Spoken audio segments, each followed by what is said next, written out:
Kochi central square മാളിൽ family എന്റർടൈൻമെന്റായ പ്ലേയാസയുടെ ഉദ്ഘാടനം പേളിമാണി നിർവഹിച്ചു. Malabar group chairman MP Ahammed ഉദ്ഘാടന ചടങ്ങിൽ മുഖ്യാതിഥിയായി. കുട്ടികൾക്കായി ആസ്വാദ്യകരമായ നിരവധി ഗെയിമുകളാണ് പ്ലേയാസയിൽ ഒരുക്കിയിരിക്കുന്നത്.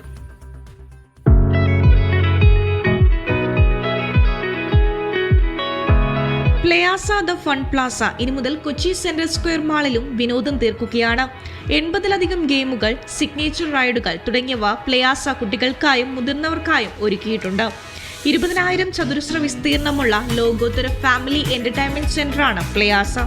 പ്ലേയാസയിൽ എത്തുന്നവർക്ക് ഉയർന്ന സുരക്ഷയാണ് ഉറപ്പുതരുന്നതെന്ന് Malabar group chairman MP Ahmed പറഞ്ഞു.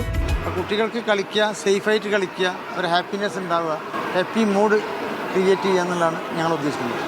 ഇതിൽ വളരെ സേഫ്റ്റി ആയിരിക്കുക, പിള്ളേർക്ക് ഒരു തരത്തിലും പരിക്കില്ലാതിരിക്കുക, കംപ്ലീറ്റ് ഇമ്പോർട്ടൻറ്റ് മെഷീനറീസ് ആണ് ഇവിടെ ഉപയോഗിക്കുന്നത്. വീടുകളിലെ പരിമിതമായ കളിസ്ഥലങ്ങളിൽ നിന്ന് കുട്ടികൾക്കായി വിശാലമായ കളിസ്ഥലങ്ങളാണ് പ്ലേയാസ ഒരുക്കുന്നതെന്ന് ഉദ്ഘാടനം നിർവഹിച്ച പേളിമാണി പറഞ്ഞു.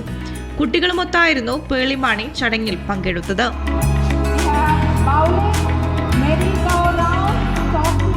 എല്ലാവർക്കും വെൽക്കം ടു പ്ലേയാസ.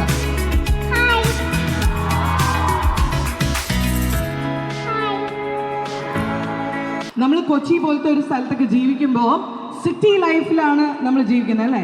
പലരും ഫ്ലാറ്റുകളിലായിരിക്കും, മുറ്റമുണ്ടായിരിക്കില്ല. അപ്പം നമുക്ക് പലപ്പോഴും തോന്നും ഈ കുഞ്ഞുങ്ങൾ ഓടി കളിച്ചൊക്കെ നടക്കണ്ടേ, അവിടെ ഇവിടെയൊക്കെ കയറിയും പിടിച്ചൊക്കെ നടക്കണ്ടേ എന്നൊക്കെ നമ്മൾ ആലോചിക്കും. അങ്ങനത്തെ ഒരു തോട്ടിന് വേണ്ടിയാണ് പ്ലേയാസ പോലത്തെ ഒരു സ്ഥലം അവരിന്ന് ക്രിയേറ്റ് ചെയ്തിരിക്കുന്നത്. 5 വയസ്സിന് താഴെയുള്ള കുട്ടികൾക്കായി പ്രത്യേകം പ്ലേ ഏരിയയും ഒരുക്കിയിട്ടുണ്ട്. Bridge way group director Afthal Abdul Wahab, Playaza entertainment executive ഡയറക്ടറും CEO യുമായ നിയാസ് അഹമ്മദ് എന്നിവരും ചടങ്ങിൽ പങ്കെടുത്തു.